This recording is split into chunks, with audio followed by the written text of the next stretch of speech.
สบายดียามเช้าๆเด้อทุกคนตอนนี้กำลังออกตลาดบ่ได้นอนเบิดคืนพี่น้องไปนอนเบิดคืนสอดแจ้งตีห้าตอนนี้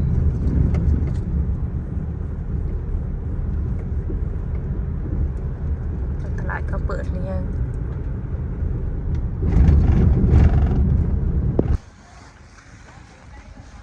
เข้าตลาดทุกคนเข้าตลาดมาเห็นน้ำเต้าหู้ก็เลยอยากซื้อกินน้ำเต้าหู้สักก่อนมิตรหิวกับหิว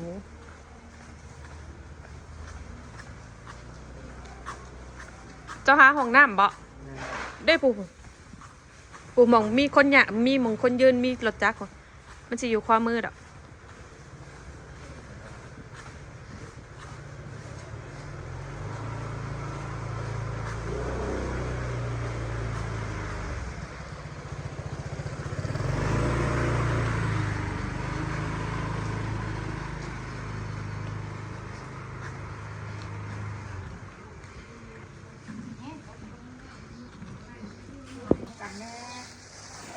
ได้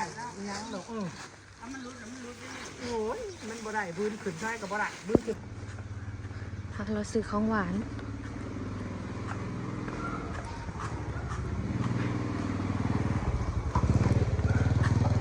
ของหวานยังมีทันได้เปิด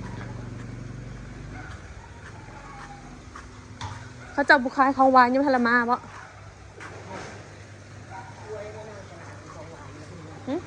าของวานจะดูสวยหาลงรอยเลยมีหานไดเสาเนี่ยแป้ก็มีจะบอกน้อยให้แป้นี่เลยน้อย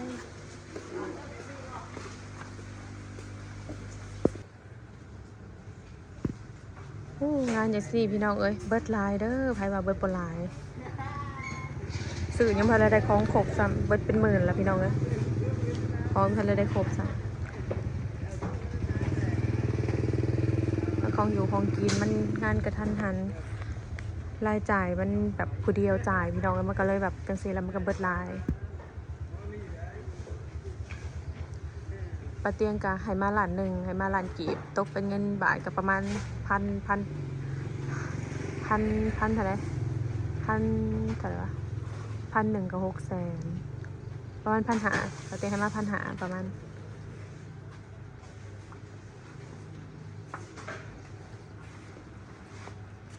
เรียบร้อยอ้าวเนี่ยแล้วจะมีไปบ่ได้มีเวลาถ่ายคลิปพี่น้องเอ้ยก็ได้มีเวลาถ่ายคลิปไส้เดียวโตค่ะแบบนี้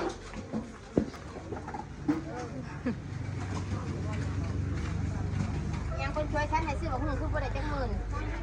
เธอบอกตอนใดในปึ้มกับบริโจทย์นานเดลืมนะเด้เขาว่าลืมยังค่ะว่าบักฮุงอยู่บ้านมีว่าซะไปถามก็อย่าเตียงค่ะน่ะถามกว่าพากันว่าบักฮุงได้เอาบ่ค่ะว่าได้บ้านมีว่าซะถ้ามีเพิ่นยังบ่ทราบกันบ่จากไผเป็นไผบ่ซนเซนบ่ได้อย่าเตียงยังบ่ทราบบักฮุงเด้อบ่รู้ว่าสั่งเต้นก็ยังบ่ได้เต้นนี่นะสั่งเต้นตั้งแต่ไปอันซื้อของปักซองสร้างบ้านได้ปานนี้ก็สั่งบ้านน้ำมงนี่ สั่งบ้านน้ำมงนี่นี่อีกแล้วอันนี้ก็ได้นี่มันจ้องเด้อปเขาโอ้เด้อโอ้เขาโอ้ผู้สาวมาแต่สวรรค์มาเห็ดกินหนูนะป้า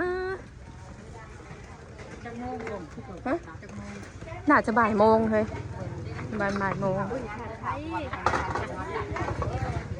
ตัวมา2 คนดิเฮ้ยพี่มาผิดด้าห่อนะ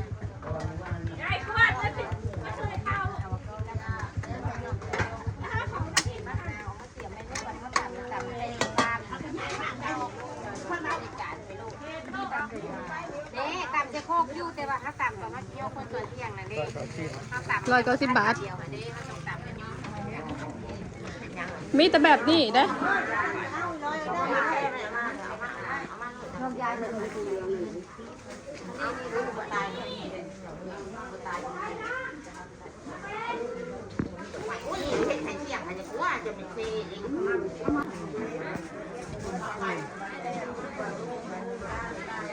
เขาเอาผับไปโมโหจากแซนเป็นจากแซนบ บรรยากาศคนเด้อพี่น้องเขาคิดว่าคนสิบหลายก็คนร้ายเติบบุญเรามีหลายเติบเด้อพี่น้องเอ้ยขนาดมือเดียวได้นี่นะบุญนี่เมก็มีหลายเติบ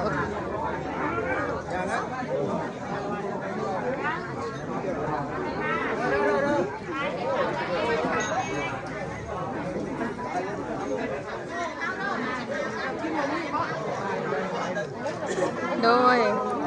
โอ้ยโดยจ้ะคนขัวเขาตอกแตกไห้ภูขาพี่น้องเอ้ยขัวง่ามกระดอกกระเดี่ยโดยเป็นทหารเลยเนาะนี่แหละเร่งด่วนเนาะทหารโดยได้บทถ่วงบทเทิงกับขอโทษเด้อทุกคนเลยโดย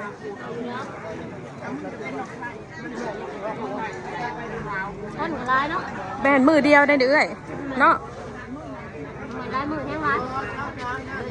เขาคิดว่าคนสิบร้ายปานนี้ค่ะวะ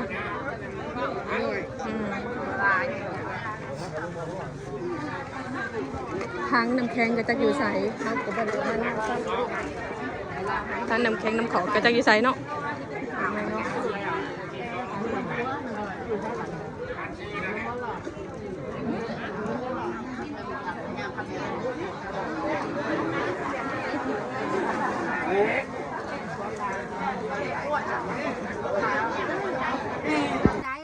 ขาบมากกับโบกินที่เป็นหมอหอกแหบแต่กระโปะนี่ บอกกินถ้าหากของเฮานี่มันหาย มันบอกฆ่า เจ๊ไก่เด้อทำมาน้ำใจ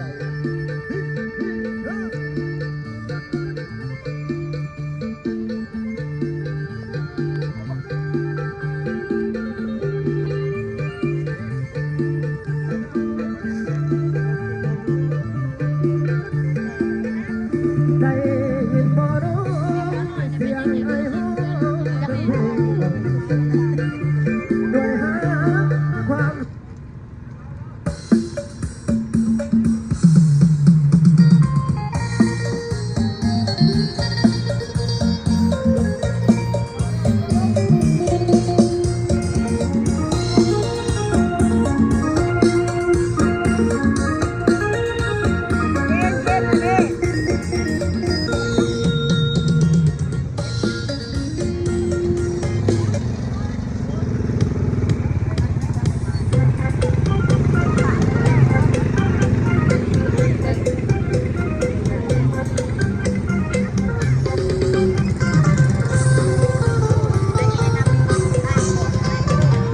เดี๋ยวเราจะไม่ให้เพื่อนเราจะไม่ให้ไปเราจะไป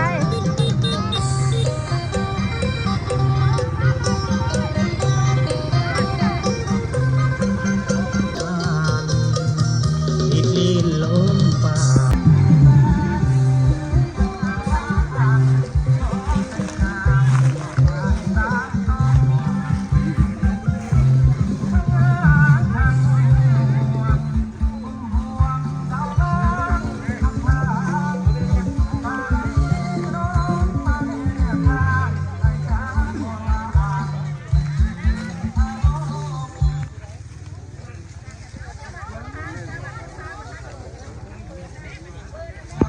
พี่จะถ่ายมาเด้อ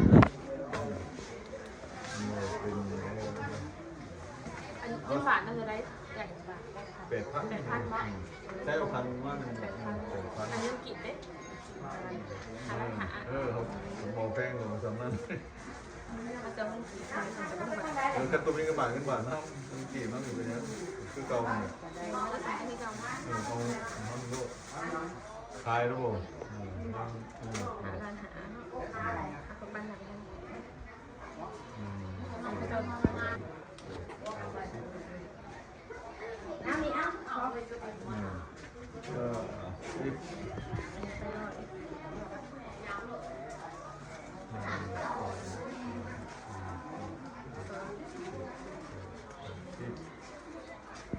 มาช่วยในการในงานมุกตกใจในลายงานเขา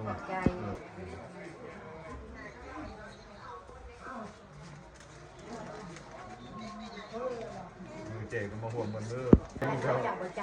นี่ยลงเพชรลงได้นุ่มไม่ได้หรอกว่าคนหนุนนี่ได้พวกงูขำจนลูกเพราะว่าอยู่มันเนี่ยที่พี่น้องแบบแก้ไขมากเลยเอาไปอ่านเด้อนี่นะมันไม่ได้ไปจะไปใส่หายเพียงอาบ เพราะนั้นแมวมาร้อยเพราะว่ามันโบเรนเพราะว่าคนมันตกส่วนร้อยอยู่คน คนลายอยู่แล้วนะพ่อ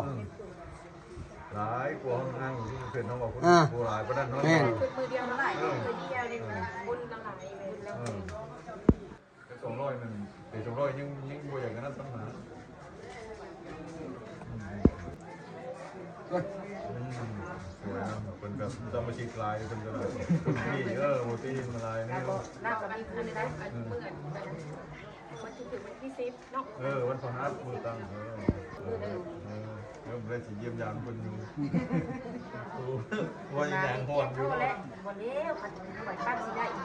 จะไปยังนั่น ที่ออกไปปักซ่องปี7 โมง ปล่อยกับผู้นี้ไปผู้จ้างอยู่บนไปจ้างอยู่บนไหนจ้างอยู่บนเซเลอร์เพราะว่าบ้านเขาตายตายเป็นตัวคนเดียวนี่แล้วก็ไม่พบ ได้เวลาใส่หนี สวัสดีได้เวลาใส่หนีพี่น้องเลยขายเฮ็ดหาแสนซีซี2 โล โดย ใหญ่เลย ขอบใจหลาย สวยกัน น้องกระนุนหาย60เด้ก็เป็น12 โล ๆอยู่ดีมีแห้งเด้อขอมาขอบใจหลาย ตัวไปมีที่แห้งคือกันเลย ๆโดยซา ไปลงแจ้งมาให้โลกให้มันมา ให้มัน ให้ได้ให้มาเด้อ